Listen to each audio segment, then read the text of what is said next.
Aabot sa mahigit 12,000 pulis at force multipliers ang ipakakalat sa Metro Manila para tiyakin ang seguridad ng publiko ngayong paparating na Semana Santa at bakasyon ng tag-init.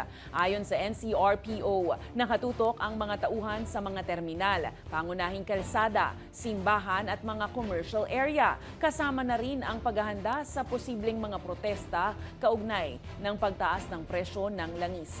Aabot naman sa halos sa 60 tauhan at hindi nga po nakapag-playback.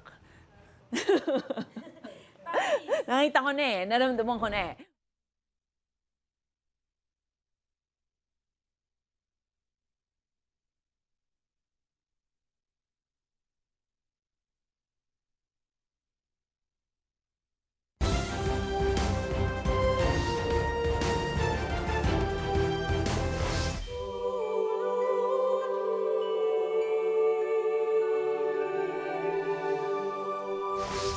Aabot sa mahigit 12,000 mga pulis at force multipliers ang ipakakalat sa Metro Manila para tiyakin ang seguridad ng publiko ngayong paparating na Semana Santa at bakasyon ng tag-init.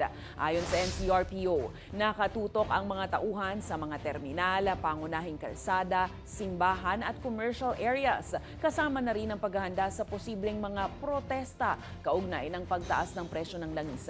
Abot naman sa halos 60,000 tauhan ng PNP ang ipopwesto sa buong bansa sa ilalim ng Ligtas Semana Santa 2026. Habang pinayuhan din ng PNP Highway Patrol Group ang mga motorista na maging mahinahon at iwasang mag-drive ng nakainom, maging ang pag-check ng sasakyan bago ang biyahe. Inaasahang daragsana ang mga pauwi ng probinsya sa mga susunod na araw.